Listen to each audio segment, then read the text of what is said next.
Lewis Hamilton vient tout juste d'être frappé par une véritable bombe, après que de nouvelles données ont révélé une crise critique au sein de la SF-25. Une crise si importante qu'elle pourrait expliquer chacune de ses difficultés, chaque déception en qualification et chaque occasion manquée depuis son arrivée chez Ferrari. Il ne s'agit pas d'une opinion ni d'un emballement médiatique. Ce sont des données concrètes, des chiffres réels et des conséquences bien réelles. Depuis plusieurs semaines, les ingénieurs analysent la télémétrie afin de comprendre les incohérences. Désormais, ces informations sont sorties au grand jour. Et ce qu'elles révèlent est tout simplement alarmant. Il ne s'agit pas simplement d'une voiture difficile à piloter.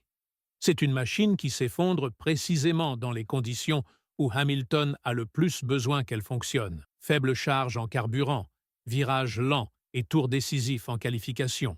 Dans ces scénarios spécifiques, la SF-25 entre apparemment dans un état de crise, perdant son adhérence, sa stabilité et toutes les caractéristiques qu'un pilote d'élite doit avoir pour se battre à l'avant. Ce n'est pas un problème de réglage, ni de malchance. C'est un défaut structurel, et Hamilton est coincé en plein dedans.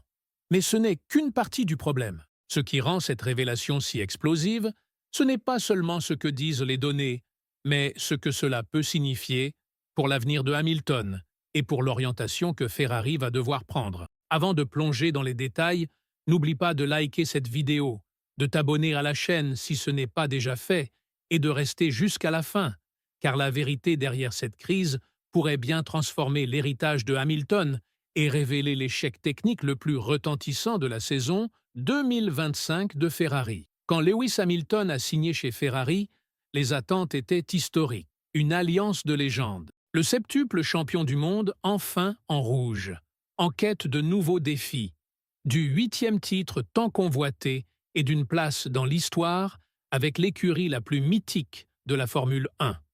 Le monde entier avait les yeux rivés sur lui. Les médias se sont emballés.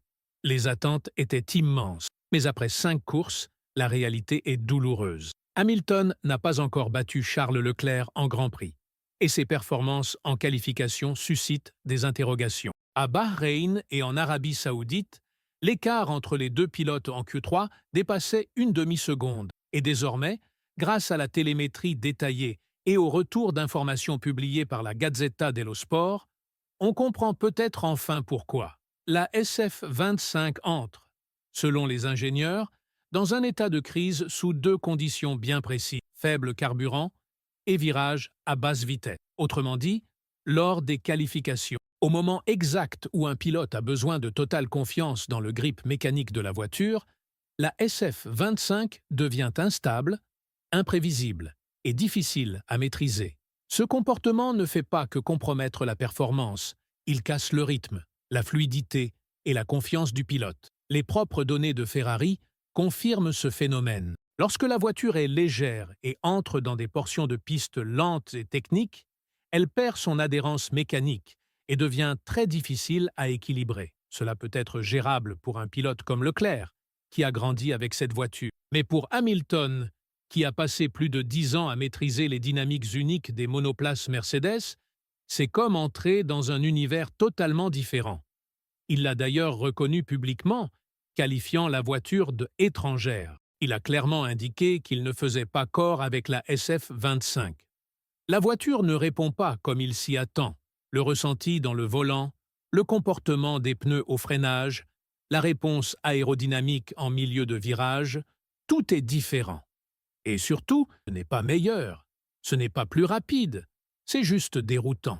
La situation est encore aggravée par une autre faiblesse récemment mise en lumière, la sensibilité à la hauteur de caisse. La SF-25 réagit de manière excessive aux variations de garde au sol, obligeant Ferrari à relever la voiture au-delà de l'idéal, surtout après la disqualification de Hamilton en Chine pour usure excessive de la planche. Ce compromis dans les réglages réduit encore l'adhérence, précisément dans les portions de piste où Hamilton connaît déjà des difficultés. Ajoutez à cela la pression immense d'avoir à s'adapter à une nouvelle équipe, à de nouveaux ingénieurs, à de nouveaux outils et protocoles, le tout sous le regard permanent des médias internationaux. Et on commence à comprendre pourquoi ce projet, qui semblait si prometteur, vire au cauchemar. Ce n'est pas juste une mauvaise voiture, c'est une voiture avec des caractéristiques profondément ancrées qui ne correspondent pas à l'un des pilotes les plus titrés de l'histoire de la Formule 1. Et cela commence à se voir, non seulement au chronomètre, mais aussi dans l'attitude de Hamilton. Ses interviews deviennent plus sombres. Il a reconnu que la saison risquait d'être douloureuse. Il a même laissé entendre que la direction de Ferrari perdait patience. Les chiffres viennent maintenant appuyer ce constat.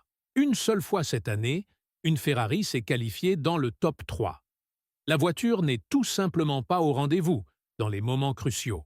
Et quand on associe une voiture qui ne répond pas aux attentes avec un pilote qui doit encore s'adapter à un environnement totalement nouveau, le résultat est clair, crise. Et maintenant, les conséquences commencent. Chez Ferrari, des questions difficiles se posent. L'écurie doit-elle orienter le développement vers le style de Hamilton, même si cela ralentit la progression de Leclerc?